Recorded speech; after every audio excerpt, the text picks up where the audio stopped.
write the equilibrium expression. And I'm going to just do my usual thing.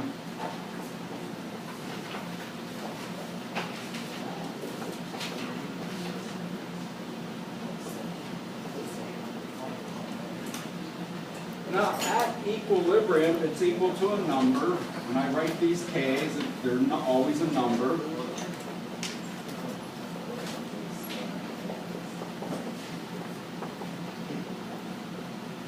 But what it gives you are non-equilibrium data. So when you plug in the non-equilibrium data,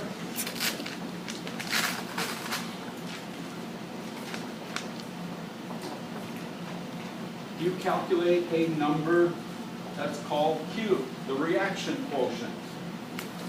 That's what Q stands for, quotient.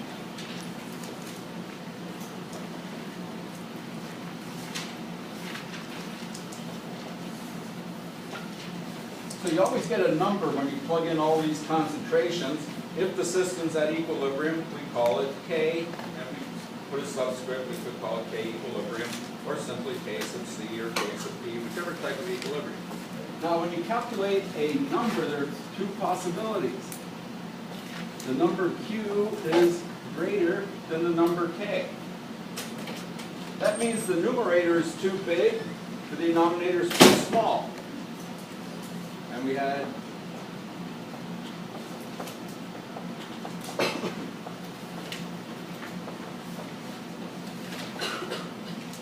so if the numerator is too big, that's what makes Q a larger number than K, or the denominator is too small. Either way, the reaction has to go to the left to get the equilibrium.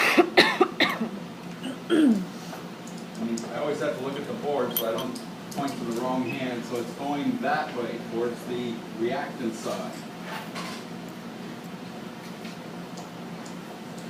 And going back to our discussion earlier about forward-reverse reactions, as the reaction goes this way, these numbers get smaller, these numbers get bigger. What happens to this whole number here when you plug it in? It's going to get smaller and smaller until it comes to K. If these numbers are too small and these numbers are too big, then you're going to get a number for Q that's less than K. And all that tells you is the reaction, most towards products are to the right.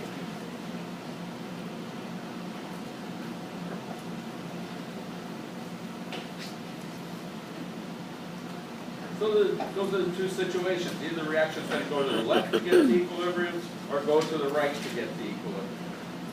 Now if I give you, and I'm going to do the ICE table, whatever that means, he writes it right under each thing.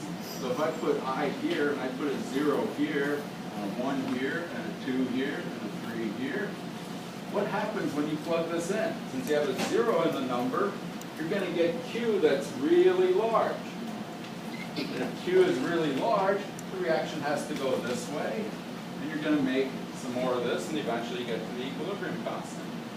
But you can just look at it and remember what I said the other day. At equilibrium, you have to have some of everything. If one of them is 0, the reaction has to go in the direction to produce that thing.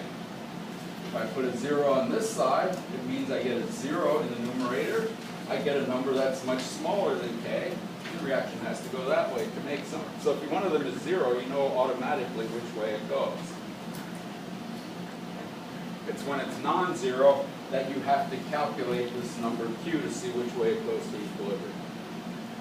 So let me find one of those problems now.